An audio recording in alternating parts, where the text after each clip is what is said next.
Thank you very much for attending the JICA Ogata Research Institute Knowledge Forum, The Future of Employment in a Changing Global Economy. I am Hana Ashida from the JICA Ogata Research Institute for Peace and Development.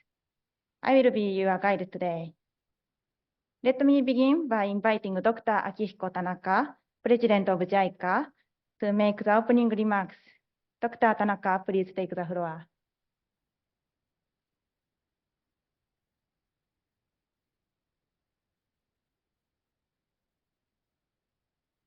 Well, distinguished panelists, honorable guests, ladies and gentlemen, thank you for joining JICA Ogata Research Institute's Knowledge Forum on the future of employment in a changing global economy.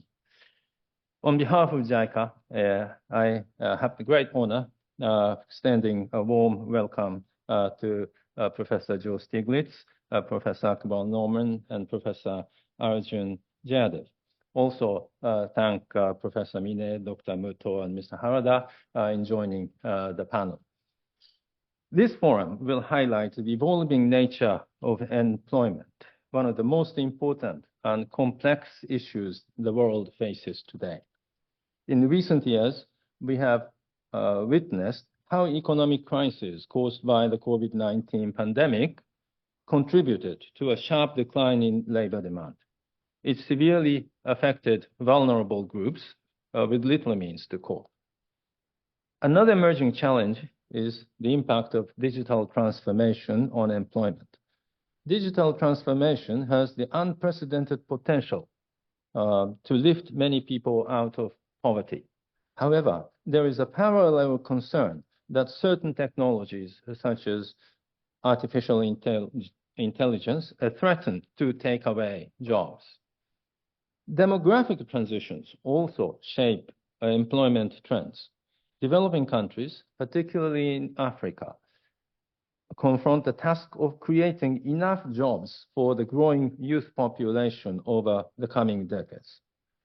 In contrast, developed and some emerging countries with aging populations will need to address labor shortages if they are to sustain their economies and societies. SDGs Goal 8 emphasizes that productive employment and decent work are key elements of inclusive and sustainable economic growth. What is important to underscore here is that we need to advance both decent work and economic growth. It cannot be one or the other. JICA is making efforts to meet these dual imperatives, people's employability and quality growth in our particular partner countries. For example, JICA is supporting promising youth from developing countries to equip with the most in-demand skills and knowledge for the future. Likewise, our Kaizen approach helps extend the capabilities of individuals and companies alike, facilitating quality and productive improvements that boost economic growth. We also support prospective migrant workers to Japan for building their skills they will need in the future. Productive employment and decent work allows people to reap the benefits of economic growth, expand their capabilities, and improve their well-being. Placing people at the center of development efforts is necessary to achieve societies where everyone can work in dignity alongside inclusive and sustainable economic growth. With our mission of promoting human security and quality growth, JICA is committed to contributing to the dignity of work for all. Obviously, there are many, many challenges. Today's event, Knowledge Forum, will help us see issues of employment in a wider context. Old models may not work anymore. We need more innovative approaches. I hope that today's event will provide meaningful opportunity to enhance our collective understanding of employment challenges in the current global context and to discuss necessary actions to bring about a prosperous, dignified future for all. Thank you very much.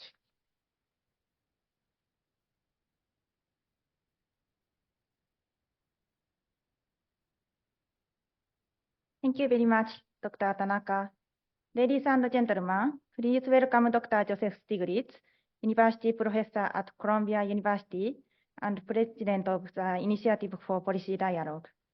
Dr. Akbar Noman, Adjunct Professor of International and Public Affairs at Columbia University and Senior Fellow of the IPD. And Dr. Arjun Jayadev, Director of the School of Arts and Science, Azim Premji University, for their presentation on the future of employment in a changing global economy. Doctor, the floor is yours.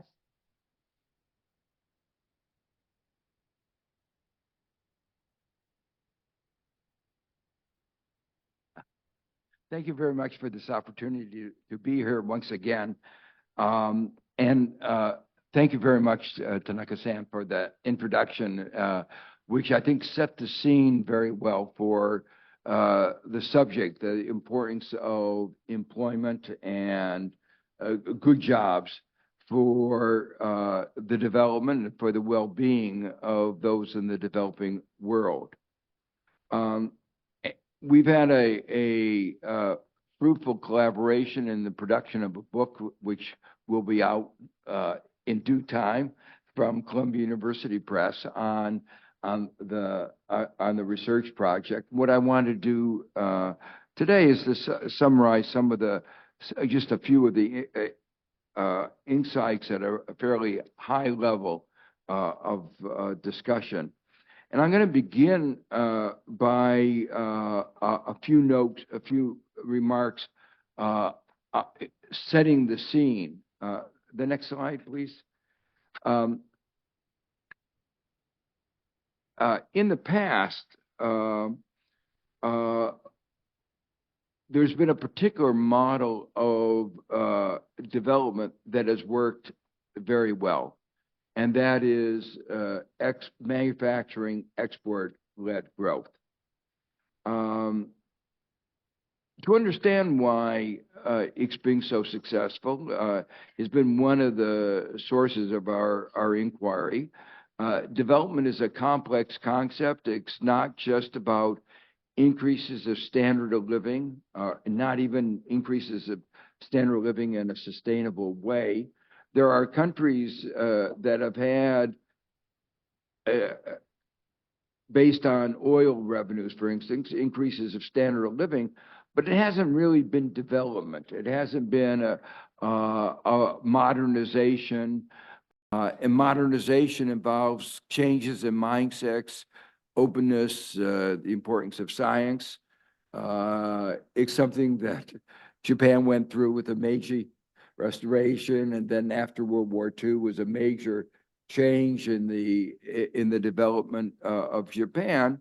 And the question that all of us are interested in is, how do we accelerate that process of modernization in the countries that have not been able to modernize so far? And historically, this process of modernization has been strongly correlated with a single but very complex process of structural transformation. There have been different experiences in different countries, but very similar outcomes. There were the early industrializers, like in the UK, Netherlands, long transition. There were the late industrializers, like in Germany and the United States, where there were actually directed policies trying to accelerate that process and catch up, even though it was catching up to a very different world. And then more recently, the dramatic success is in East Asia, Korea, Taiwan, following the model of Japan, which was the East Asia miracle. And over the 70-year period, the most rapid increases in per capita income ever in the world. And you should understand, it's about 3 times faster than the rate of growth per capita income that had been experienced before. But partly that was because of this catch-up process. that had never been done so successfully, and China has been the most recent example.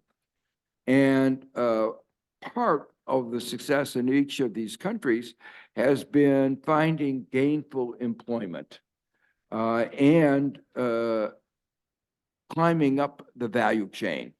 And by that, I mean moving from very basic production of agriculture goods to low value added to higher value added production. And so increased prosperity in a meaningful sense has been very linked to improved job opportunities. Now, that was the past. Next slide, please. The present, the question is that going to be possible? Is the same transformation possible now for the late developers? And the latest developers are countries, the poorest countries like those in Africa.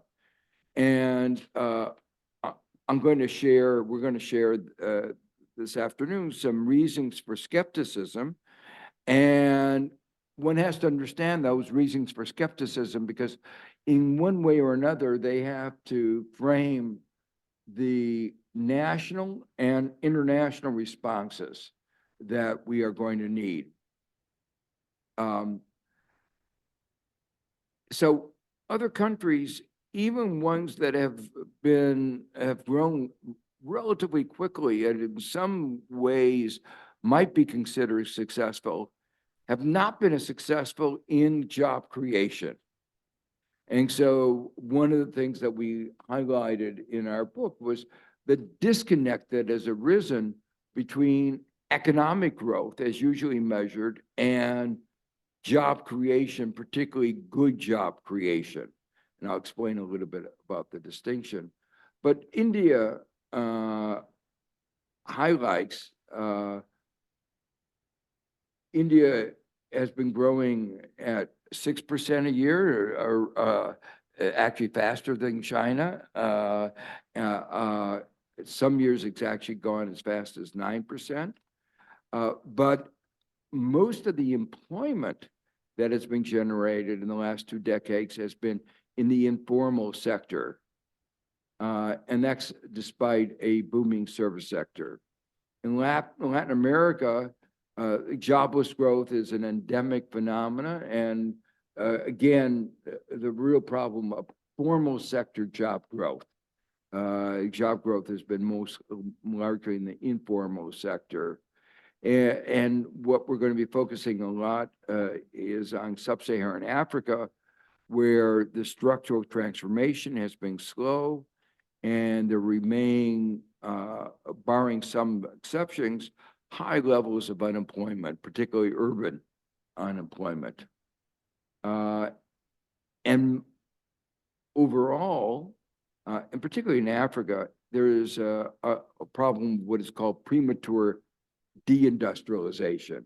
That is to say, what had led to growth in most of the world was industrialization.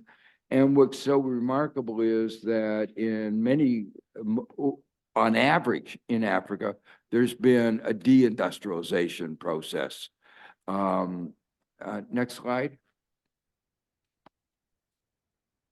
So the question is, a natural question is, why have things turned out so disappointing, particularly from the point of view of employment? And I'm going to try to identify several forces at play, and then we'll talk about them in somewhat more detail later. The problems are first, that the manufacturing export-led growth model that was central to East Asia won't be the engine of transformation for most of Africa. And that is a key idea that one has to come to grips with. And I'll explain why. The second thing is that while this engine of growth has been now weakened, the challenges increased because the demographics in Africa are adverse, or in the sense that in most of the world, there was a very quick demographic transition. The rate of growth of population came down very quickly after the beginning of the modern era. That has not been true. Just the opposite has been the case. The rate of growth has reached new highs, partly because of the success of increasing longevity. So longevity has increased, and the fertility rates have not come down. And that, of course, the two together mean population is growing very rapidly, and the working age population has grown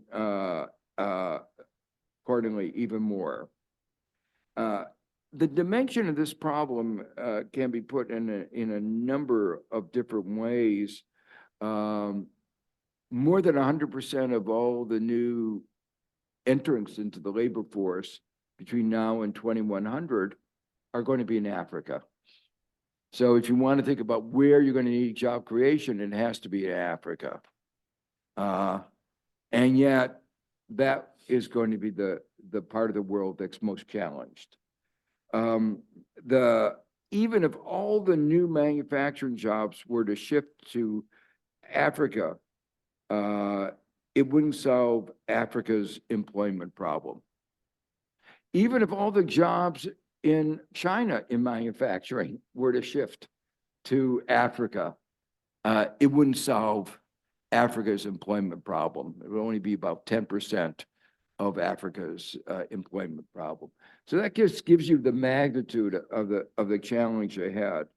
And of course, that demographic bulge, as it's sometimes referred to, poses enormous challenges in terms of providing education and the necessary housing and infrastructure. So this sort of demographics means that the resources that are going to be available for growth, for increasing standard of living, are going to be even more limited. The third major factor is the ecological challenges, and there are many of these. We have to all live within our planetary boundaries, but that's becoming increasingly difficult. We all know that we're challenging the boundaries with respect to climate change, and more broadly about the energy balance of the planet Earth. So that is a major challenge. In Africa, Africa used to be a continent of land surplus, so much so that the effective price of land was zero. It has now become a land scarcity. The population land ratio is increased to the point where it's gone through another transition of going from a land surplus to land scarcity. And the social institutions haven't fully adapted to this very changed circumstance. And the fourth general set of issues have to do with the global policy regimes and how they interact with domestic policy space. Many ways, the old frameworks have limited the domestic policy space, with the result that to a large extent, it's remarkable how in much of the developing world, there's the same colonial or neo-colonial trade patterns. And by that, I mean simply that the developing countries produce raw materials that then are shipped to the advanced countries to be processed. All the high value added occurs in the advanced countries. It is remarkable, it's 70 years after the end of colonialism, that this colonial trade pattern still persists. And I can describe why. It has to do with tariff patterns. It has to do with whole set of neocolonial relations, but it's there, and it's something that needs to be dealt with. And on top of this pre-existing problem, there are now new global divisions and new concerns about security and resilience. And then finally, there is a response to the failures of neocolonial, failures of the last 40 years at a global level, is that the view of the dominant economic model, which is neoliberalism, that's come to be doubted. In the United States, where there's a lot of discussion of the post-neoliberal era. In Japan, you talk about new capitalism. I think everywhere there's a recognition that things didn't go as well as they might have gone in the period in which neoliberalism dominated. And whether you agree or disagree with the new ideas, one has to say that the old ideas didn't work out as well as the advocates claimed. And so another example of the disappointment with the old order and with the neoliberal order is illustrated by the deficiencies in the global capital markets. In spite of what the chairman of the Federal Reserve Board, Ben Bernanke, called a savings glut, he argued that there was too much savings in the world. I don't know if you remember that not that long ago. The fact is that capital is not flowing to the poorest countries. So you have the irony of from 2008 until 2021, until the pandemic, we had zero interest rates in the West, including Japan and that broader, in the advanced countries, we had zero interest rates, but the developing countries like Africa had to pay very high interest rates and couldn't get the capital they need. There was something wrong in this world where we have a savings glut, and yet the poorest countries couldn't get the resources that they need. Next slide, please. Next slide. So the overall challenge of our book was to study employment in this age of these challenges. While there were near-term challenges in the immediate aftermath of the pandemic, its impact on employment and the higher interest rates from the inflation and the debt crisis in many countries, and the geopolitical upheavals and the global supply chains, most of what we focused on were the medium and long-term challenges having to do with issues like the demography that I just described, AI, and technology. Next slide. So that, what I've done in the last few minutes is to try to give you an overview of the broad set of where we are in this world and the broad challenge of employment. And I wanted now in the next few minutes go more into detail, and then in the last few minutes we'll go more in detail and look at Africa in particular. I think the biggest challenge for development policy is the recognition that the model that works so well, the export-led manufacturing model, is not likely to work. So those of us who were advising developing countries what to do, we said, follow the example of East Asia. And that was the advice we would give. And we were disappointed when they didn't follow it. And we gave them grades of A+ or A minus if they did follow it. But now we have to recognize the world has changed, and we have to think more deeply about what will work. And to give you a little bit of a foreshadowing of where we come down at the end is you're going to need the developing countries are going to need a multi-pronged approach that replicates the kinds of things that manufacturing export-led growth did. It did exchange, it provided foreign exchange, it helped in learning processes and institutional development, and it created jobs. It did all that together. One's going to have to do that more piecewise, and it's going to be more complicated. And it was difficult enough managing manufacturing export-led growth. The new multi-pronged strategy is going to be even more difficult, require even more emphasis on governance in the ways you manage the development process. So the reason that manufacturing export-led growth isn't going to work goes back to several factors. First, manufacturing as a share of global economy is diminishing. Secondly,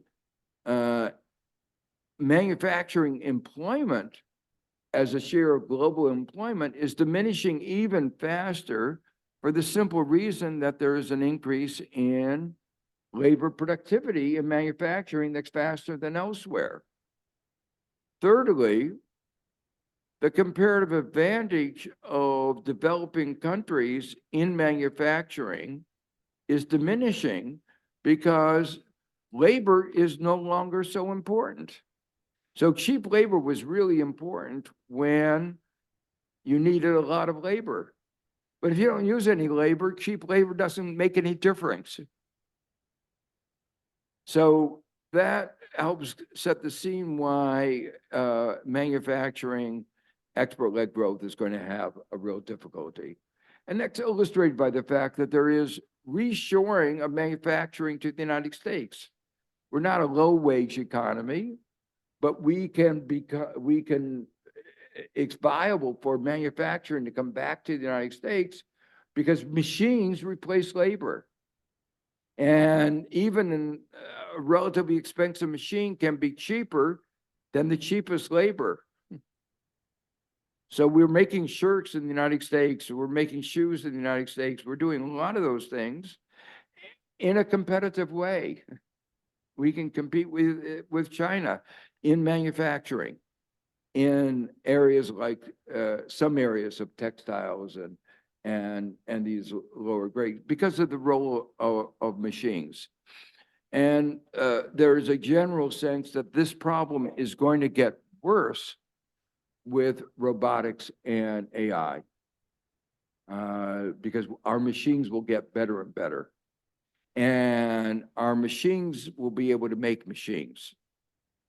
So whether we'll get to the level of general intelligence that the most enthusiastic people in AI believe, the fact is that the AI is creating machines.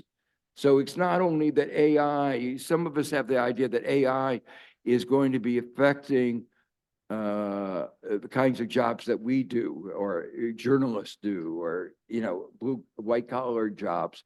They actually will be affecting blue collar jobs as well because they will affect the productivity of machines.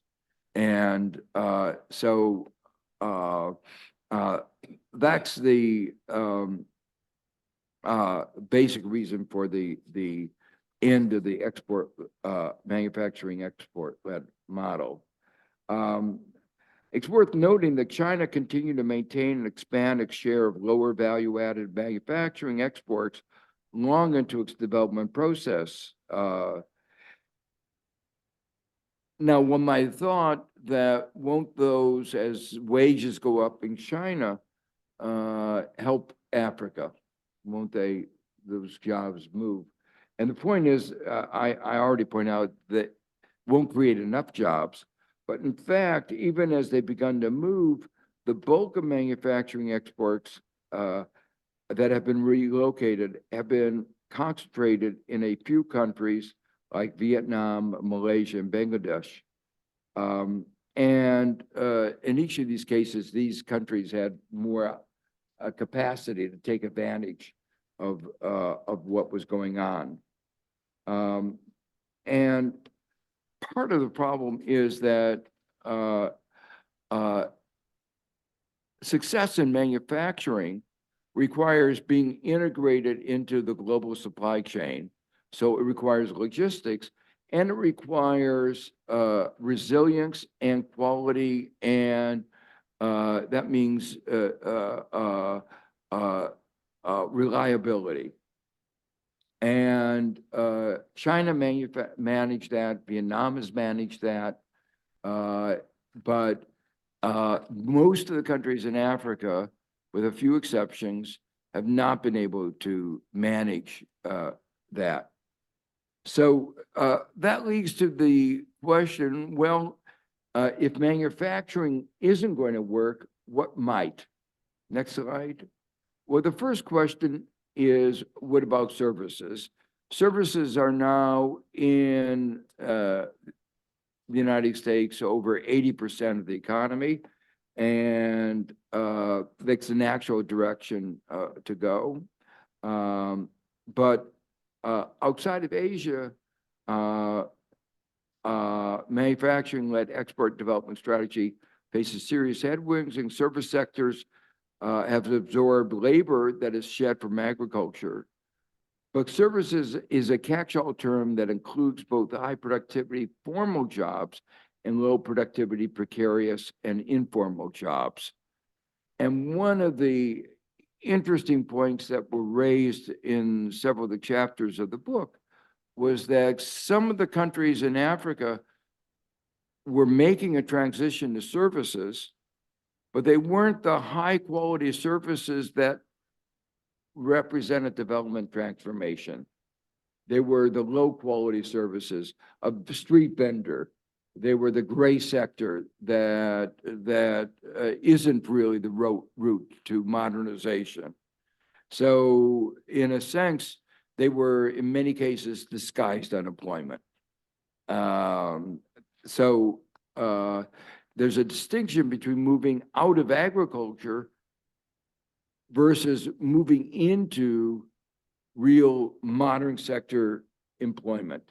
And that has been highlighted by several of the papers in our book. Some people have suggested that potential for service-led development is underestimated, given the global trading services is rising faster than trade and manufacturing.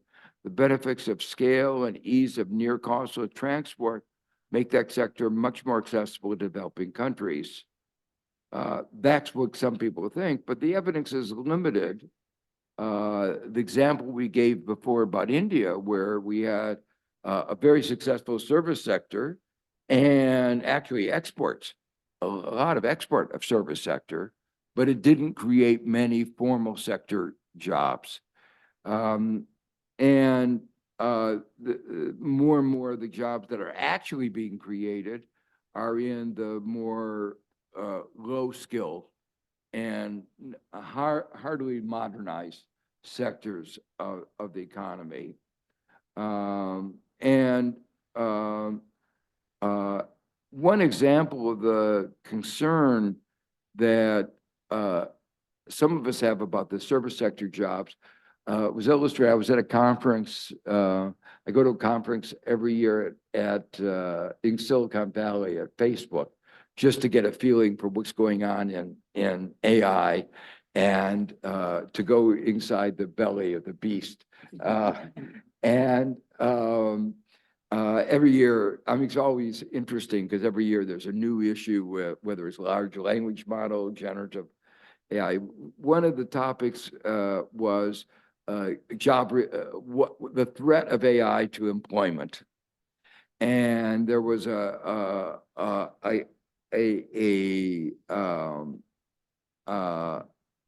entrepreneur who boasted, convincingly, that he had developed a company that would be able to replace all the call centers by AI. And I don't know how many of you used the latest version of AI. You can talk to it, and it talks back to you. They can set the dial.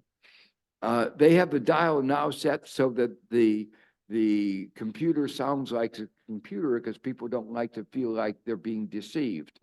But they have to dial down the computer. Normally, the computer talks back to you just like a person, with intonation, with emotion. They listen to how you sound, and they respond to you with the same emotional feedback. And it was an interesting interaction between generative AI and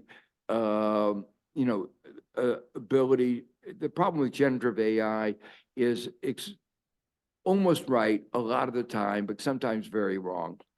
And when you're fixing in a call center, you want to fix your TV, you don't want to be almost right. You want to make sure you fix your TV.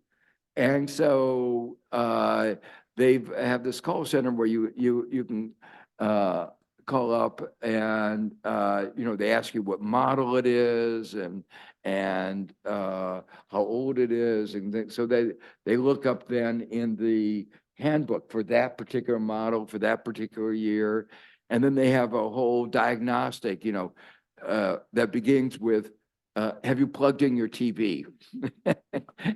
Because that is the #1 problem that people have if the TV isn't working. And then goes, is there a battery in the remote? And some elementary, but then it goes down a decision tree and figures out very quickly what you need to do, and it's as good as any human being. And so he says that he believes that his company can replace 8% of Philippines' labor force. That's a big deal. I mean, because these are some of the higher paid jobs in the Philippines, and you can imagine what this will do. Now, whether he's exaggerating and how fast this will happen, but still it is a foreshadowing that problems may be getting worse. So at least the kinds of services that have been important for some of the developing countries, that's going to be more difficult going forward. Well, that leads to the next question. Next slide. What about agriculture? Well, for the medium term, a large fraction of workers in developing countries will continue to be in agriculture. And so that is why increasing productivity of labor is important to increasing standards of living. But as agriculture modernizes, it is highly likely to continue to release labor to the rest of the economy, necessitating the creation of more productive jobs in urban areas, exacerbating the challenge of demography. So the problem in Africa is not only that there's this enormous increase in productivity, but if we succeed in getting agricultural productivity up, there'll be a shift of even more labor that will have to be creating jobs, and that makes the challenge more difficult. And compounding the problem is that the United States in particular and other developed countries are likely to continue to subsidize agriculture and to have large increases in productivity, which will make it more difficult for agriculture to be competitive in developing countries. Finally, next slide. Making it still more difficult is that today, developing countries face climate change, a challenge that countries faced developing earlier didn't have to face. And obviously, climate change has large implications for agriculture. There are going to be shortage of water, increased variability of rainfall, increased variability of temperature. And that's going to make it more difficult for agriculture in the tropics, which will be part of the world that will be facing this most difficult. In fact, you know, again, to talk about, I don't want to sound economics is dismal science, and whenever I think of issues, but India, where there's 1.3 billion people now, agriculture depends on groundwater, and they've been exhausting the groundwater in northern India far faster at a very rapid rate. And there are large parts of India that have been celebrated as successes in producing sugar and cotton that will not be able to produce. So we will have an agricultural crisis going forward. So climate change is going to exacerbate the problems that I described before. Now, of course, there are some opportunities. For instance, there are better agricultural practices. The developed world could compensate countries for global environmental services such as carbon sequestration. And if they did that, it would encourage countries like Brazil to have more productive uses of the forests, like in the Amazon. One of the issues that hopefully will be discussed in COP30, which will be held in Brazil. Terrestrial carbon is really important. People haven't realized how important terrestrial, you know, the carbon that stored in the subsoil, and farming practices are important, and trying to take that into account is important, and that will be critical for agriculture that is consistent with climate change.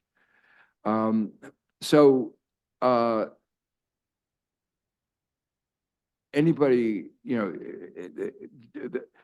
aware of climate change knows that decarbonization is going to be critical. That has led some people to think that will necessarily hinder growth. I don't think that's the case. I think that greening the economy may actually provide growth opportunities, partly because renewable energy is less expensive than fossil fuels, and you may developing countries may be able to leapfrog like they did in telecommunications. But there is a need for transfer of technology and the development of new technologies.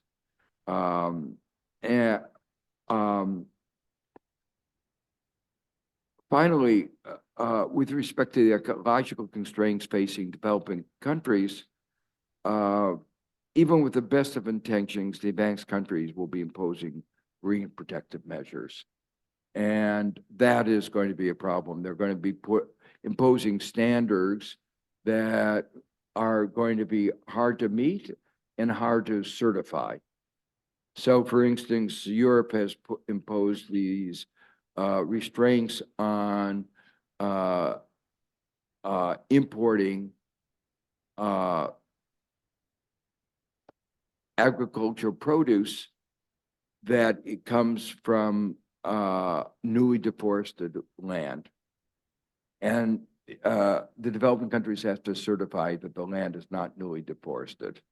It's all right to be old deforested, like in Europe, but newly deforested is not acceptable.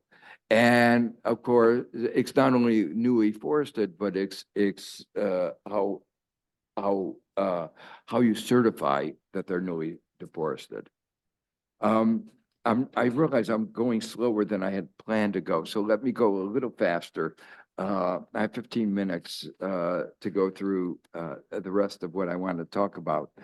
Let me skip the next slide and go on to some of the international context in which the developing countries have to engage in their development strategies. I mentioned one just now, which is the consistency with the green constraints. There are both an opening up of the international context, but a increased complexity of the international context because of the uncertainties. You know, for a long time, the United States and other countries talked about an international rule of law, open boundaries, you know, borderless world, no subsidies. It was a set of rules that define the international economic order. Well, two things have happened. It was never quite so rules-based as it seemed, because when the powerful countries like the United States violated the rules, it was very hard to punish it. When a poor country violated the rules, it was very easy. So it was a rules-based for poor countries, but it wasn't a rules-based for everybody.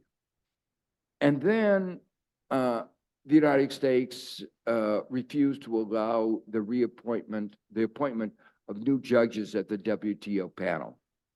So I don't know if you know, the WTO has been basically disempowered. If there's a dispute, there is no appellate panel which can adjudicate the disputes because there are no judges. And because there are no judges because US refuses to allow the appointment of judges. Making it more difficult is that the United States has now violated the rules in a very important way. With the IRA, the Inflation Reduction Act, it has provided massive subsidies for green industries. Good for the climate. We needed to do it. You know, I think it was a great thing, and I support it in many ways. But at the same time, it was a massive violation of international law. And we should understand that. It was a massive violation of international economic law. And nobody is going to do anything about it. And the United States knows that nobody is going to do anything about it.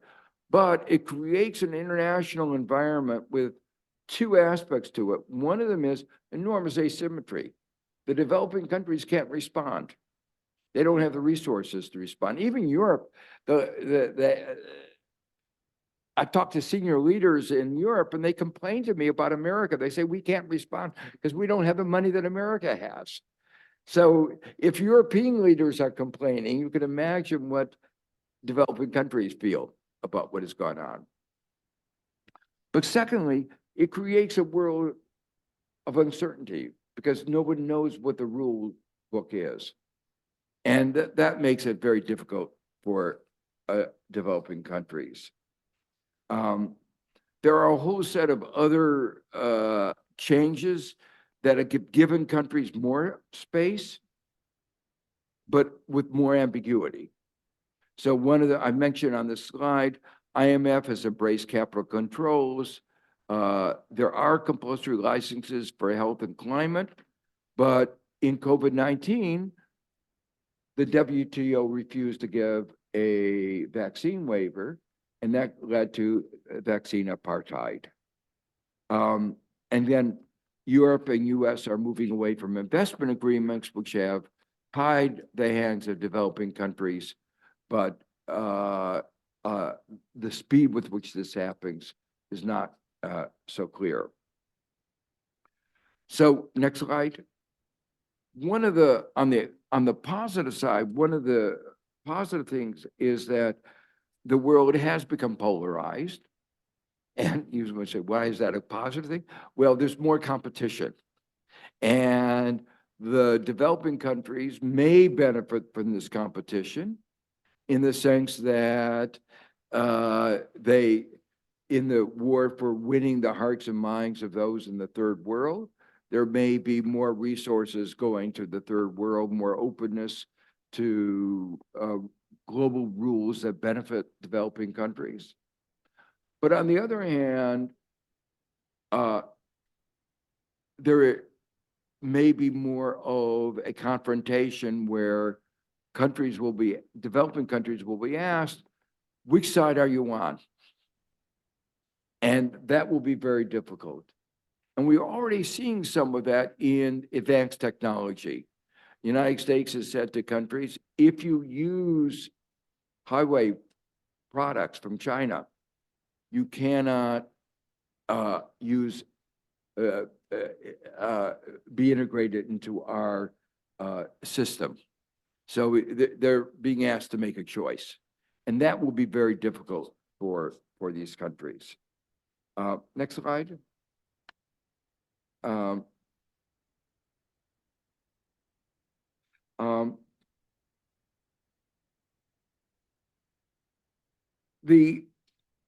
want to go now into some of the broader issues of how we think about this in policy. In principle, given the huge needs, including for investment posed by development in the green transition, there should be a huge demand for labor enough to productively absorb all. In particular, many areas in which there is a need for national and global public goods. At the same time, there's no real shortage of finance. I mentioned that before. So here's the irony that that has puzzled me, and that is the following. In some quarters, you hear the question, we don't have enough resources. We don't have enough resources for the green transition. We don't have enough resources for development. On the other hand, you say, where are the jobs going to come from? And we have a capital surplus. We have a savings glut. How is it possible that we don't have enough resources? And on the one hand, and on the other hand, we have a savings glut and an employment glut. So something is wrong with the system, and that poses the challenge of policy to how to bring together these two. So next slide. Part of the path forward is a new global order in which there is more transfer of technology and more building up of R&D capacities. Next slide. Next slide. I'm going to go going faster. I'm sorry. We obviously need finance for development, which requires debt forgiveness, more global cooperation and taxation, and broader support for the green structural transition, including recapitalization of the MDBs. And we have to rewrite some of the global rules, including investment, trade, tax agreements, to facilitate green structural transformation. Next slide, please. This global policy has to be accompanied by a set of domestic policies, including education, tax and transfer systems. And what we focused a lot in our book is on learning, industrial, and technology policies with objectives of moving up the value chain, green structural transformation, and supporting the multi-pronged strategies that I talked about earlier. Next slide, please. I'm not going to have time to talk about the conditions for successful LIT policies, learning industrial technology policies, but let me say that I think there are well-defined conditions for making them successful. They have been successful in many countries, even in Africa. I want to go on, skip the next slide, and then go on to the Africa-specific policy. Africa, as I mentioned before, has this enormous demographic problem, and it's being the latest of the late industrializers. Its challenges are going to be even greater, but it also is the opportunity for leapfrogging. So in terms of green energy, a lot of the green energy are very decentralized. Renewable energy is decentralized. And some of the things that are most hard, that were hardest in the advanced countries in their earlier stages required a high degree of centralization. Decentralized, you may have a bit greater ability to succeed. So that they actually may be more conducive to that success.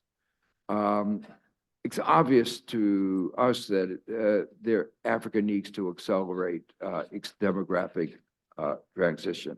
Next slide. Contrary to what is widely held view, there have been some very impressive successes with the policies that I've described before in Africa. And Kenya's success with tea in the 1960s, when I was there, was probably the earliest. They've had more recent successes also with flowers and horticulture. But there are two other countries that I think really are worth mentioning: Ethiopia and Rwanda. Ethiopia is a reminder of how political instability is an impediment to growth. But one shouldn't let that cloud the fact that for, I guess, 15 years before the recent troubles that began, it grew at 12%. It was it was over that period of time, it was probably the most successful country in the world in terms of growth rate, starting from a low base, but still along with China. But 12% for 15 years adds up very, very, and it actually employed explicitly these policies. The Premier Melis was a great admirer of Japan and the East Asia policy. He had a meeting with us, the JICA organized in Addis Ababa, and he spent 2 days with us at the meeting that JICA organized, because he was so engaged in learning the experience of what was done. I mean, you can imagine the Prime Minister of a country spending 2 days at an academic meeting to learn what was done and implemented a lot of the ideas, wrote a book about how those ideas were related to Ethiopia's developing strategy. So, and Rwanda has, in a different context, less, both of them are countries where large transportation costs, but examples of countries that have been able to employ these policies in Africa. So the final point in this slide is there is significant scope for industrialization of agriculture and benefication of natural resources, as an example of diamonds in Botswana and many of the other examples. Next slide. So the conclusion is the limits of the export-led growth model are stark. Almost all countries that have made it industrialized status have relied on it as the traditional escalator of development. This path looks increasingly difficult or inaccessible. In the case of sub-Saharan Africa, in particular, technological change may continue to further erode any competitive advantage arising from cheap unskilled labor, and an abundance of natural resources. Thus, the imperative for Africa is to develop and employ new multi-pronged strategies entailing these learning and industrial technology policies is all the greater for the green structural transformation, for learning, for job creation, and for earning the necessary foreign exchange. So if there's going to be a modernization in sub-Saharan Africa, it will require a lot of creativity, a multi-pronged strategy. It will be difficult. It will need all the assistance that it can get from the international community, both in terms of finance, but also in terms of the global rules that are conducive to its development. Next slide. So the support for the international community is needed, not only to relax the constraints that the global order imposes, but go beyond that to actively assist in supporting green structural transformation, and even more important, as the advanced countries undertake massive industrial policies of their own. Climate change and the new geopolitics represent both threats and opportunities, all marked by great uncertainty. And then obviously, concluding remarks of global cooperation from all countries will be essential, and Japan's leadership will be important. And obtaining support from developing countries for the agenda that we consider important may require some reciprocal support for them. Thank you.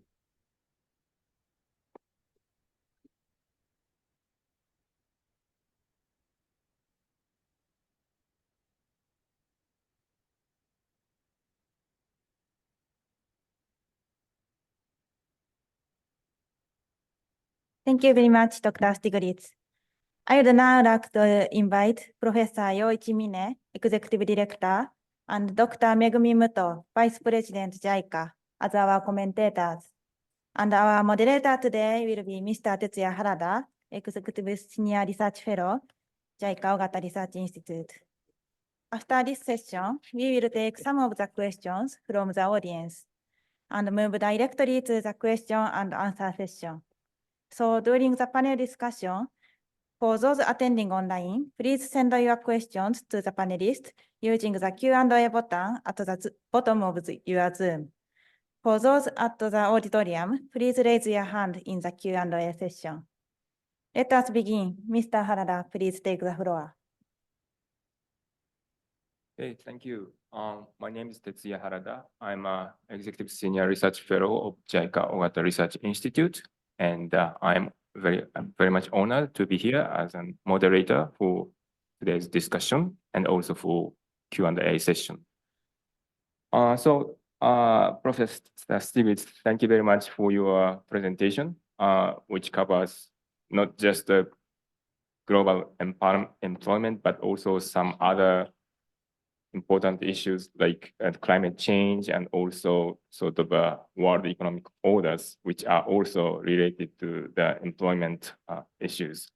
And then also we thank Professor Norman and Professor Jayadev also for working together for giving us a very the insights on this important topic. So we have a discussion session now. So we'll have a comment from Dr. Mine and also Dr. Muto. So I would ask first Professor Mine to give your comments, and then the IPD team will reply. So please, thank you. Oh, thank you very much, Mr. Harada. Okay. Would you prepare I prepared some slideshow. Okay. Thank you very much for the presentation, Professor Stiglitz. And I'm perfectly on the same page with you and your team. I wanted to endorse some of your argument, especially shown in the last section of your presentation, your slides, in a slightly more optimistic way about Africa. Okay, and showing some examples from the JICA's project in Africa. Okay. Next slide, please. This is a chart which I present often recently. And according to projections released by the United Nations Population Division regularly, the Asian population is including China and South Asia, will hit ceiling quite soon in decades. But the African population will approach about 40%, continue increasing and approach and account for 40% of the world population by 2100. Okay, so this is just a scientific projection by demographers. So the absolute number of people may be less than this figure, according to other projections and Lancet data, etc. But in higher or lower variants of the projections, various projections, the percentage of each region does not differ, does not change that much. So about 40% of the population will be, Africans by the end of this century. So next slide, please. But it is unlikely to see a so-called Malthusian kind of endless population explosion in Africa. This is because fertility rates tend to decline everywhere. As mentioned by Professor Stiglitz, the girls' education spreads as urbanization proceeds and as every aspect of economy is monetized, the fertility rate will decline. So those rates in Africa began to decline in the 1990s already. So, but demographic transformation has an inertia effect. And even if the rate declines from 5 to 4 to 3, the absolute number of children will continue to increase as the size of the denominator, which is the population of the parent generation, remains large for the time being. Next slide, please. And in the second half of this century, the working age population is expected to increase only in the African region. This is also emphasized by Professor Stiglitz in the presentation.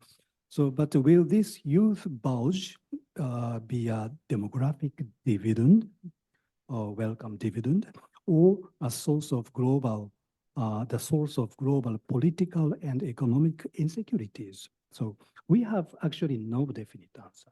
So, what is clear is that given the magnitude of population expansion in Africa, we do not have the luxury of being too pessimistic and of taking no action. So we should do something. This is imperative. And unless Africa's youth is accommodated productively and peacefully in the continental economy, and unless fragmented markets are integrated, global inflation revival is also very likely. So as argued by some scholars recently. Okay. Next slide, please. And JICA is working in Africa on Kaizen, productivity improvement on the participatory way. And the next slide, and also the science and mathematics education in secondary and primary schools. This picture is taken in South Sudan. And the next slide, and promotion of research on infectious diseases and pandemics. And this is a PCR testing in Ghana. And also the construction of, next slide, please. Construction of economic corridors and many others. So all are related to human resource development and human security. Okay, And here I would like to emphasize two aspects. The first is agriculture. Next slide, please. This passage is taken from his famous article on economic development with unlimited supplies of labor. So the Arthur Lewis, an economist, another Nobel Prize economist, discussing the dual economy, argued that the industrial and agricultural revolutions should go in hand, and food productivity should increase to feed a growing population and to check the soaring price of wage goods. Okay. And however, Lewis was cautious in his writings against labor-saving technology introduced in villages too hastily and against too rapid urbanization. And instead, he called for the development of smallholders' agrarian activities with West Africa and the Caribbean region in mind. Not the plantation type, is labor-saving agriculture, but more labor-intensive, maybe Japanese-style agriculture. So the next slide, please. So JICA has developed a smallholder horticulture empowerment and promotion project called SHEP. And next slide, also rice production for African agriculture. This is in Tanzania. So I think it is quite important to consider multiple linkage effects centering on agriculture. So, okay. So next slide, please. And the second, I think the attitude and mindsets, and okay, Professor Stiglitz, you mentioned mindsets at the beginning of the presentation, and motivation. So this kind of factor is quite critically important for learners in nurturing an ever-learning society, and broadly speaking, modernization. So if the work is not creative, people just don't pay effort for long. So recently, JICA's practitioners started to use a keyword borrowed from anthropology called translative adaptation. Next slide, please. In the context of diffusion of Kaizen. Next slide. Okay.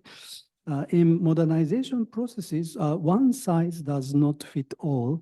So Japan's economic development was achieved by adapting Western technology and theory to the East Asian context in creative fashions. So I believe that such an attitude is also quite necessary for the development of Africa as well. So I mean, not rejection, but adaptation is necessary. And we need more translators to build bridges. So, okay, so I will stop here. So this is some reactions to your presentation. Thank you very much. Okay, thank you very much, Dr. Mines. So yeah, hope that we can hear from the IPD team some reaction about that. It could be about how optimistic or pessimistic we can be about African development, but if you have any words. Actually, no, maybe we come out a bit more pessimistic about Africa than we are, but we are highlighting the, sorry. Yeah. Yeah. Is it on? Yeah. Can you hear me now? Yeah. No, I said maybe we came out a little bit more pessimistic than we were because we're highlighting the challenges and problems, especially in Africa. And we wanted to highlight the importance of demographic transition and so on. But as we say, we also point to a lot of success stories in Africa, startling successes, especially of Ethiopia and Rwanda, in generating both structural transformation and generating employment, decent job. So, and so I think I'd like to emphasize this point that you just made about the industrial and agricultural revolution going together. I mean, there is this initiative in Africa, as you know, the Green Industrial Revolution initiative. And then we think in our volume, we talk about the potential for industrialization of agriculture in Africa as having a significant potential. So, we do not discount all of those factors, but you're quite right to think it's not all doom and gloom. There are examples of African successes. They're recent and really interesting and very relevant to the kind of policy prescription that we were talking about, what is needed going forward in Africa for transformation of African society and generating decent jobs. Oh, thank you. Oh, sorry. I hope I don't have to repeat myself. Joe, do you have to say something? Yeah, let me make just 2 or 3 remarks. I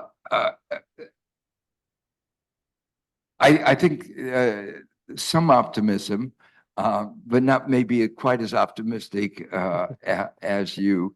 But I think I agree with you that we have to be optimistic. We have to act as if, because we have to do everything we can in order to advance the development modernization of Africa. The failures would be disastrous, I think, for the entire world. And the fact, as Akbar mentioned, that there have been these successes in Ethiopia and Rwanda, and for episodes, periods in Ghana and some of the other countries, suggests that there is real possibility. So I do want to highlight that. I think the magnitude of the problem, your graphs, I should have used some graphs like that to illustrate the magnitude of the demographic challenge. And if we could bend those curves down a little bit, that would modulate the magnitude of the challenge that we face. The third thing I just want to highlight is the interesting aspect that we didn't have time to talk about that you mentioned about adaptation of foreign ideas and foreign technology, not only technology, but ideas to different contexts. And that requires transplants don't work on their own. There has to be adaptation and there has to be interaction. And I think that has not been as emphasized.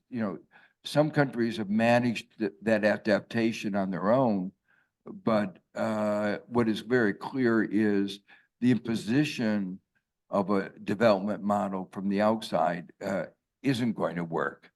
And there have been so many failures. Actually, the fourth point I wanted to make is the point that you made, balancing the pace of change. That if you release too much, that Arthur Lewis made, if you release too much labor from the agricultural sector, it imposes burdens of transition on the urban sector that it won't be able to meet. And that structural transformation is a very delicate balance that if there is almost too rapid change for society, it can become unproductive and backfire. You might say technical change, no matter what, is a good thing. Well, society has to adapt. And if there's an incongruence between the ability to adapt and what occurs, you can get a backlash that is counterproductive. Very quick last point. I mean, one point of pessimism, one point of optimism. One of the problems, we all treat Africa as if it's one country and we've got big graphs for Africa overall.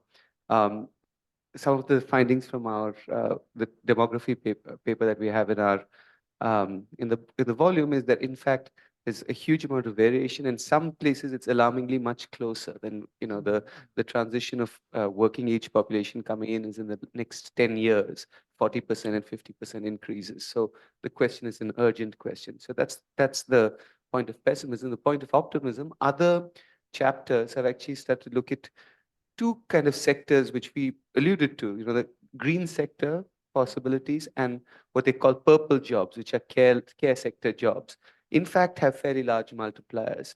So there may be areas which we can look at. Okay, thanks. Okay, thank you. So then, next commenter, Muto-san, please. Thank you, Chair, ladies and gentlemen. My name is Megumi Muto. I'm Vice President and Chief Sustainability Officer at JICA. So naturally, I will talk about the green structural transformation that Professor Stiglitz mentioned in his last slide.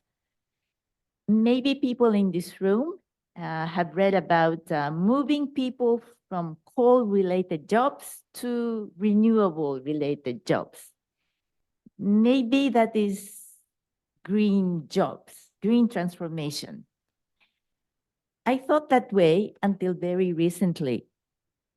But then with my recent trip to Kenya and to the UN Environment Assembly, I have a wider view. It really changed my perspective about green transformation and green jobs. So here I will be sharing some takeaways from that trip and try to be provocative. Okay, the next slide, please.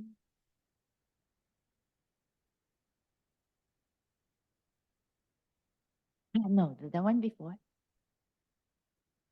Yes. Thank you very much. Okay, so just to explain where my thinking comes from. When I started studying open economy macroeconomics, the professor told me there are two worlds, tradable sectors and the non-tradable sectors. The tradable sector is exposed to international trade, competition, learning, dynamic efficiency, and increasing returns. And the non-tradable sectors, all the opposite, not exposed to competition, low learning, static, and low returns. Maybe I'm exaggerating too much, but that was kind of a textbook explanation. And then Toyota, Honda, Sony were on the tradable sector side. SMEs, agriculture, forestry were on the non-tradable sectors, typically. So jobs on the left-hand side was paying well. So the working population moved from agriculture to industry. And traditionally, the Japanese ODA assisted that in the name of supporting industrialization. That was okay. But in a way, fix the mindset of people working in the system, including myself. So what that kind of like a fixated mindset, last year, I got to learn Kenya's new green investment initiative. Next slide, please. Okay. It says Pillar 1, globally competitive goods and services. So this is the tradable sector for them. And it starts saying energy molecules. What is that? It's green hydrogen, ammonia, clean energy, green data centers, and then green products and services. Minerals, solar panels, green leather, carbon credits. So this is the Pillar 1 of Kenya's green transformation. And the Pillar 2 is greening the local economy. So maybe the non-tradable part. Decarbonization existing production, steel, cement, agriculture, and also new green sectors, e-mobility, green construction, waste management. So maybe from someone who has been used to looking at development plans in Southeast Asia, this is like phenomenal. really phenomenal, starting with energy molecules, right? And there's even another layer of like eye-opening facts. Next slide, please. Okay. When I was sitting with Conservation International near the UN complex in Kenya over coffee, he was starting to talk about this investment in meat naturally in South Africa. And this is, in a nutshell, ecosystem service measured and monetized at the same time. So this is an SME in South Africa. What it promotes is stewardship services that optimize the land grazing in the landscape, and it still has a return plus carbon credit. So you look at the indigenous people there in doing their traditional livelihood in a more sustainable way. They're bringing, they're getting gainful job creation. Their income doubled because of the carbon credit payment that came in. And in Kenya as well, pastoral communities as well as coastal communities are starting to see these income revenue streams coming in. So maybe non-tradables is no longer non-tradable. They have green value, and even in the form of credit, it's traded in the voluntary market of the corporates, international corporates. So with my humble understandings, maybe in my mindset, it starts saying internally, okay, maybe this green non-tradables is becoming a new comparative advantage in Africa. And in Africa, green, blue is relatively abundant. I even ask myself, is green export-led growth possible for Africa? I'm being a little bit too provocative, but that is the kind of like an eye-opening experience that I got 2 weeks ago. Next slide, please. Okay, so back to UN Environment Assembly. Over there were two very strong messages: triple planetary crisis, climate change, nature, biodiversity, pollution, all externality type of issues that is really stressing the planet. And of course, to the human being. The other thing, the upcoming thing is limits to growth of limits. This is in the context of Global Resources Outlook coming out last week. And it is really an alarming message to all over the world to be conscious about the boundaries that we have, not just the climate boundaries, but the overall resource boundaries. So more and more countries, knowing of this big trend, are starting to think about externalities and also resource boundaries more in a value or pricing context. So ecosystem services in India, IFPRI did a study that it reaches 90.5 billion US dollar per year. Resilience can be 7 to 8% of GDP in several African countries.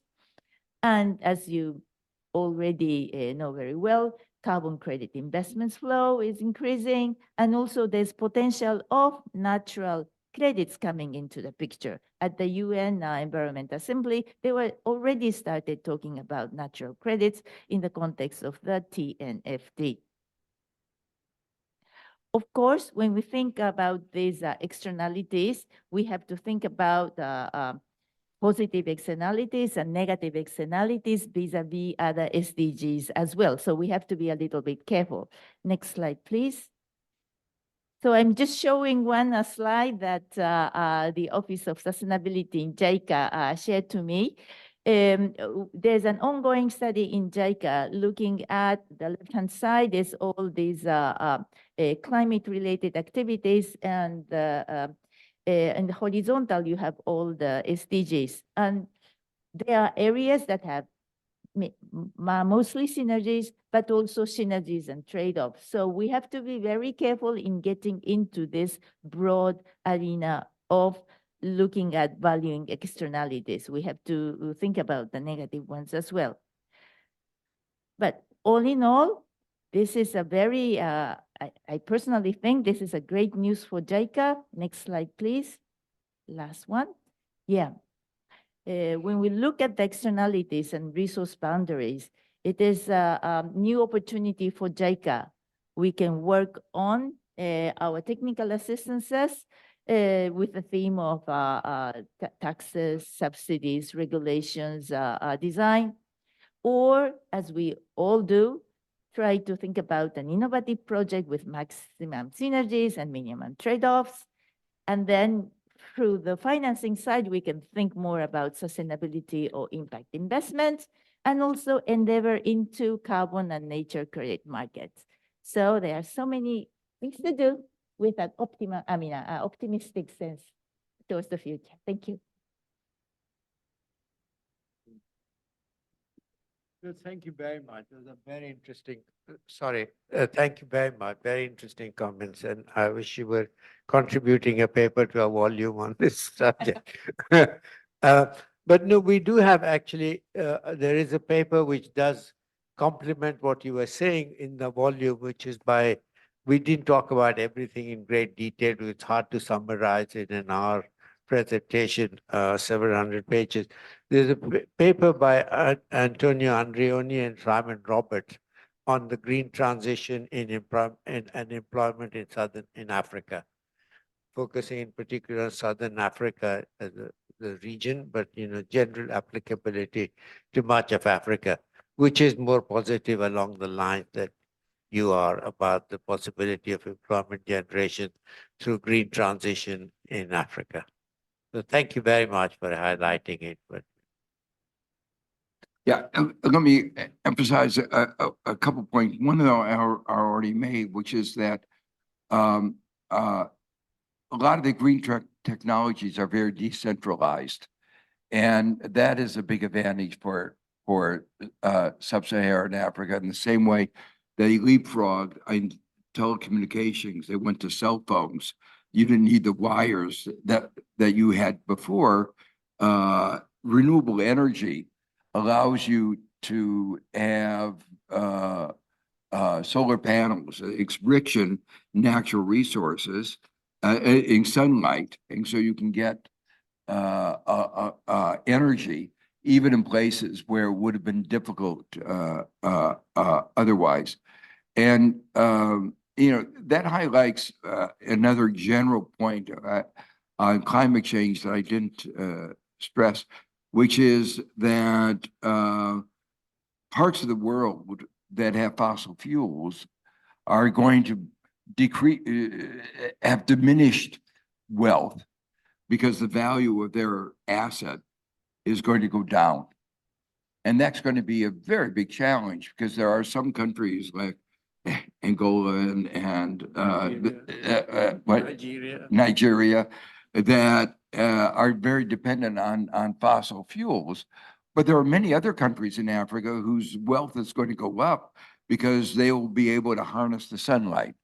And thinking about the opportunities on the one hand and the, you might say, the challenges on the other is really important. And when Arjun emphasized earlier that we talk about sub-Saharan Africa, but it's enormous variation across the continent. And this is another dimension in which that is the case. The second point I wanted to make was I really enjoy your beginning of talking about the distinction between tradable and non-tradables and how we think about that. There's a third distinction. There's a distinction that used to be made a lot between export and import substitution.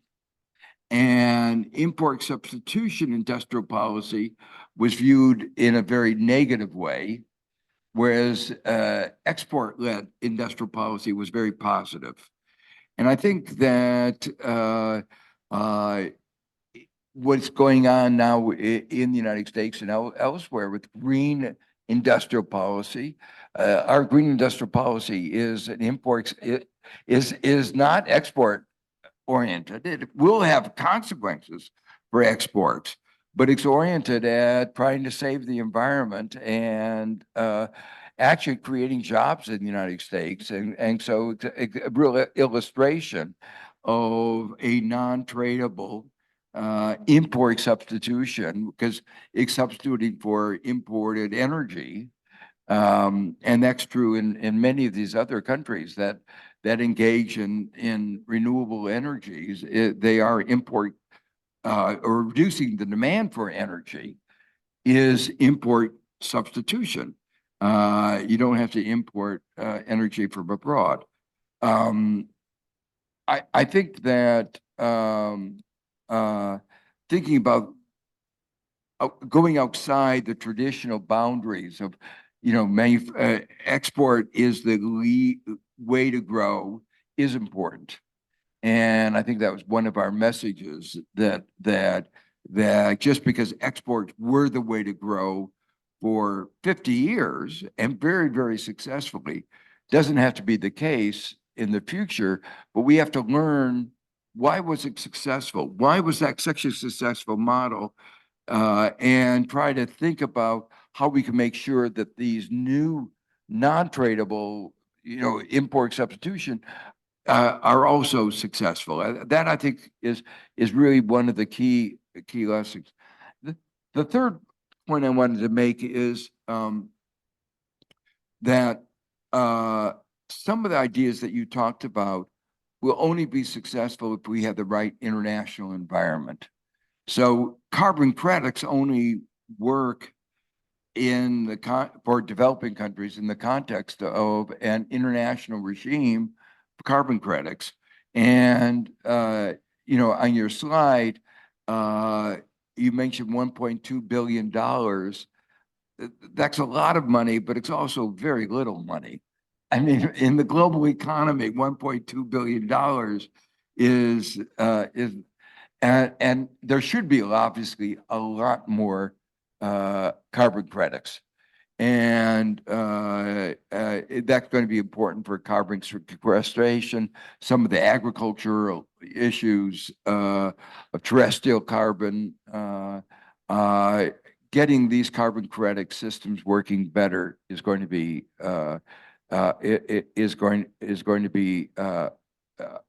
very, very important. And the final point I wanted to make is pricing systems are important. You can think of regulation as a nonlinear pricing system. As if you exceed certain limits, you face a very, very high price. That one of the insights of economics over the last 40 years is that they're in the presence of the kinds of uncertainties that are associated with climate change and other of these very big environmental externalities. Linear pricing schemes don't work as well as nonlinear. Regulations can often be more effective. Examples are obvious. You say no coal-fired electricity generating. That's a very simple regulation, easy to implement, and it incentivizes the electricity companies to think about other ways of doing of making electricity. And similarly for saying all cars have to be electric is a very simple rule that can be easily implemented and directs the attention to try to make better electric cars or hybrid cars. So the point I want to make is that there's been a lot of emphasis on carbon pricing, but I think that one shouldn't denigrate that has to become maybe it can be efficiently complemented by the existence of good regulatory frameworks.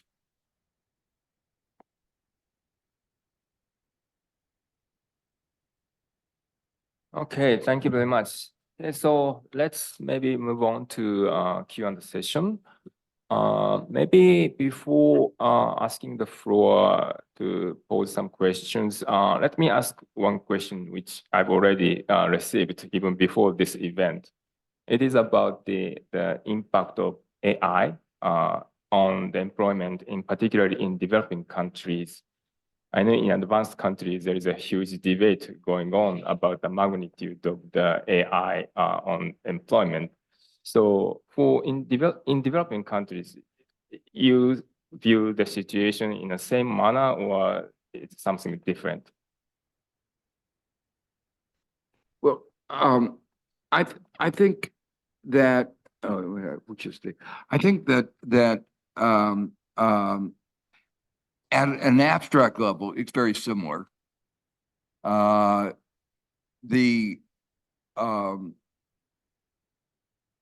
magnitude, extent to which it will have an adverse effect on the white collar jobs that we think of AI as having a particularly big effect isn't going to be as big because there aren't yet that many white collar jobs.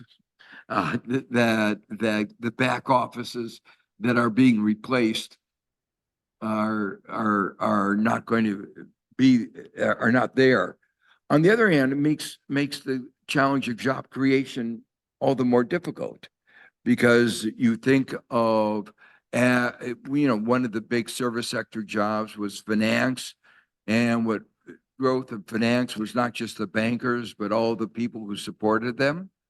There won't be any people to support them. It'll be all, not all, but mostly AI that will be doing the work there.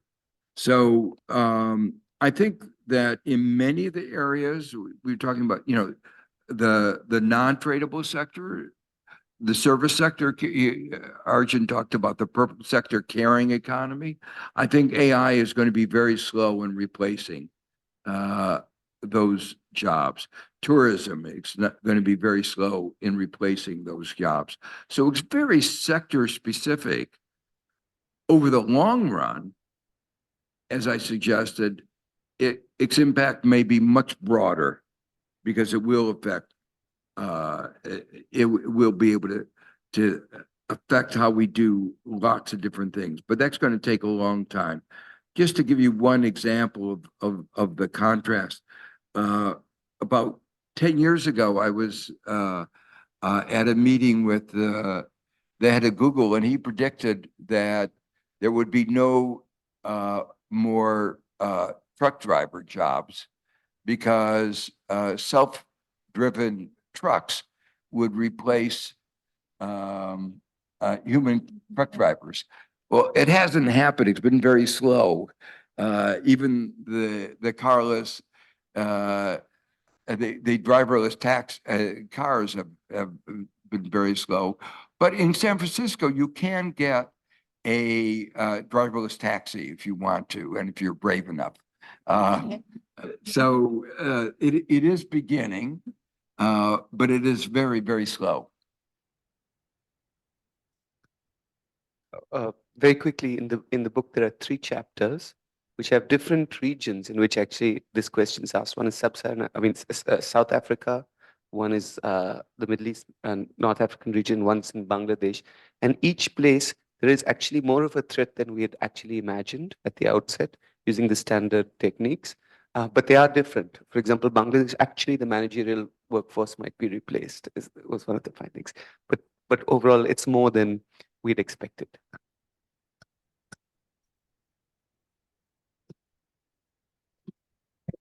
Okay, thank you. All right, then besides the people physically attending this floor, we are more than 200 people connected to this event at the moment. But maybe I should take some questions from those people who physically attend. So, okay, please.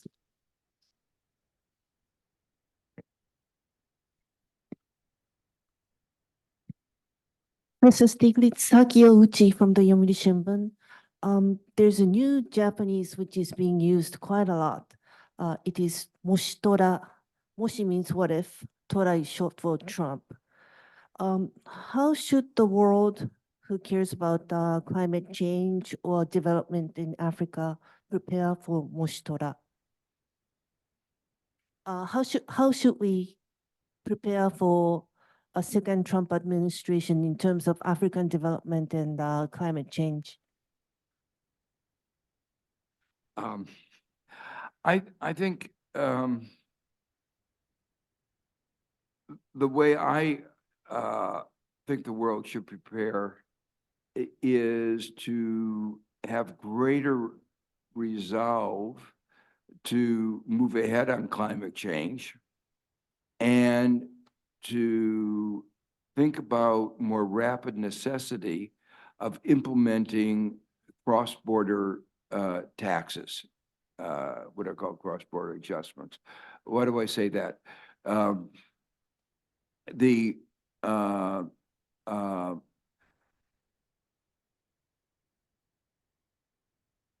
One of the things that the United States under Trump understands is that there are consequences of what you do. And if the world is if the world says, if you try to export goods that are subsidized in effect by not paying the full climate price, the full carbon price, we won't allow that. That the rest of the world has to come together to say, we think climate change is an existential issue. These are the rules, the international rules of the game that we play by. And if you don't want to play by them, well, you will face a tariff on your goods. So, but it has to take a lot of international cooperation to say that we won't allow the U.S. to pollute. Now, the fact of the matter is that California and most American corporations are committed to climate change. It is only a few states. You know, New York State is committed to climate change, California, the West Coast, the East Coast. So there's a large fraction. And with IRA, a majority, we are now becoming much more climate friendly. So I think that you may not have to actually do anything, but the language of saying you can't get away with polluting the rest of the world is a very one that I think the world needs to get together around. Yeah, thank you. One more question from the floor, and then please also take some questions from the online because we have plenty of it. So, okay, please.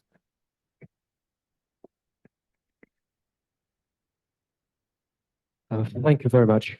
I have a question. How do we address the problem of political economy? Take a country like Madagascar. It is a country which did not experience conflict, which is not landlocked, which doesn't have bad neighbor, which sometimes managed to gain competitiveness in terms of textile, but yet didn't upgrade its industry.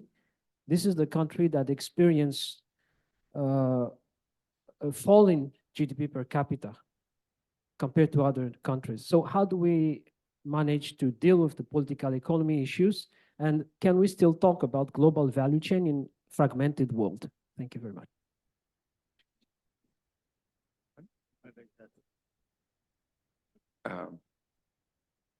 Yeah.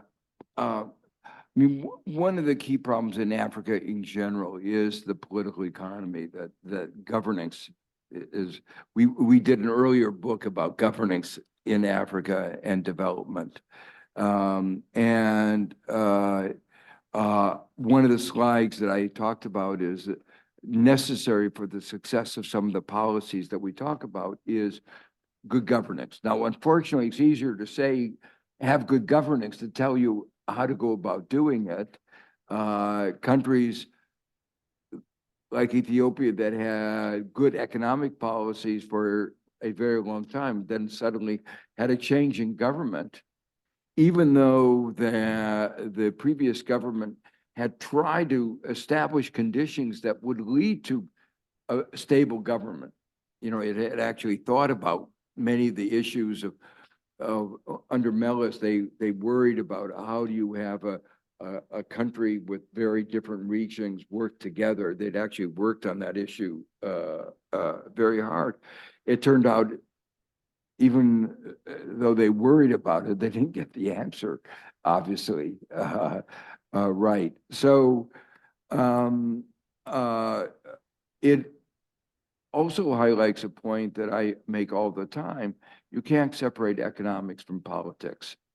And though economists would like to do that, you just can't. But on the other, there are some elements that when you have a lot of economic inequality, you are almost inevitably going to get unstable governance. And that's especially true when you have what are sometimes called horizontal inequities, inequities across different ethnic groups or regions within a country. You're likely to have a lot of instabilities. So, you know, there's no simple formula clearly in this area. But what you highlight is the importance of getting the governance well. Okay, thank you. Some questions. Oh, sorry. You want to say something? Oh, okay. Then please. Okay, this is maybe the last question from the floor. So just please. My name is Ota from Ritsumeikan University. I met you actually a long time ago. And I have a question. You mentioned about the successful case. Sorry. Successful case is Ethiopia in Africa. But I think that country has followed East Asia model, export-oriented of the labor-intensive industries and with brand goods from Europe, etc. So I still believe that East Asia model might not have limitations you might have mentioned in your slides. So how do you integrate your presentation and the limitation of East Asia model, export-oriented, import substitution, etc.? Thank you. Yeah. So what is successful for one country over a limited period of time is different from what might be successful for a whole subcontinent over a long period of time. So whether, say, Ethiopia or Rwanda would have been able to maintain that model if they had continued is, I think, questionable. But remember, they are still small relative to the global manufacturing. The question we were asking is that scalable? And when you start thinking about scalable, given the numbers that were presented about the workforce, and you translate those numbers into what they would mean for manufacturing production, it doesn't add up. There is no way that manufacturing could absorb a fraction of that increase in the working force, working population. And that's why we say that can't be the right model. Mind you, yes and no, though. We do talk about, though, the kind of, for a comprehensive approach, the sort of policies, late policies in particular, that Ethiopia and Rwanda pursued successfully. But it's also relevant for a more wide-ranging strategy, which is not just confined to export-led growth. Industrial policy and many of those instruments are also relevant for the more multi-pronged strategy that we talked about. Yeah, so when we set LIT policies, we didn't say export LIT policies, so that we included non-tradables.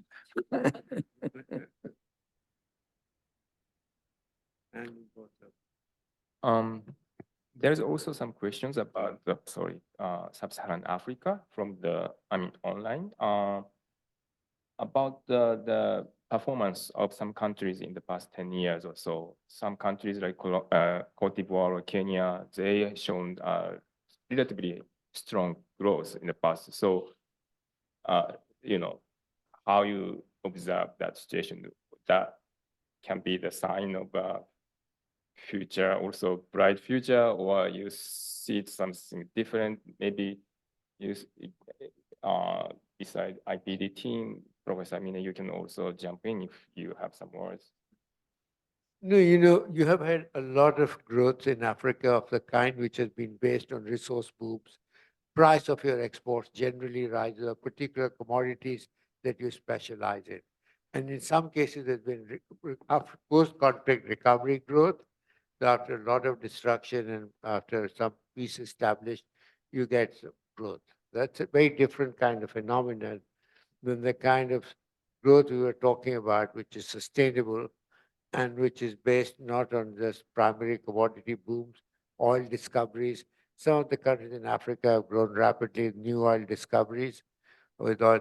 So non-oil commodity economies, for them to sustain that growth in a period of time, which is not just post-war reconstruction or something of that kind, is where we find that the examples of those two countries, Rwanda and Ethiopia, which are the really non-resource based, and growth not based on booming prices of commodities, is where that's why we emphasize that as the one.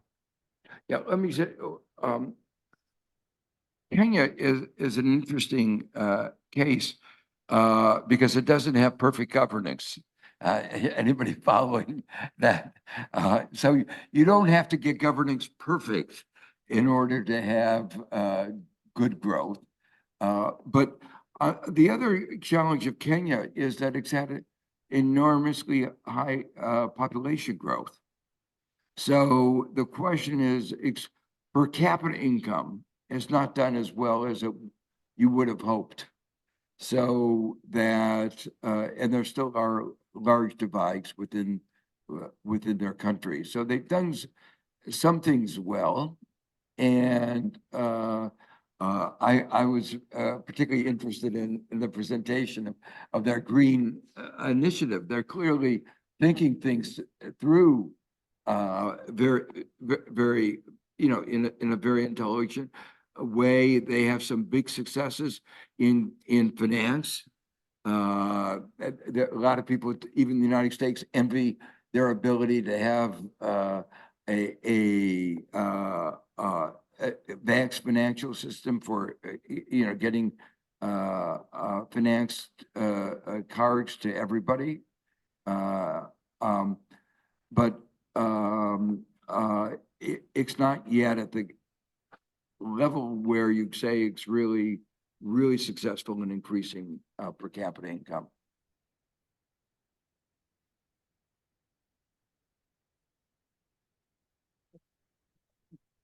Yes, please. Jumping in, just to diffuse good examples in Africa and accelerating change, structural change. I think the regional organization like African Union can be, I think, instrumental. It's sometimes very inefficient and slow, but still moving forward in decades. So the African Continental Free Trade Area. So this kind of initiative, I think we should closely watching in the coming decades. Yeah.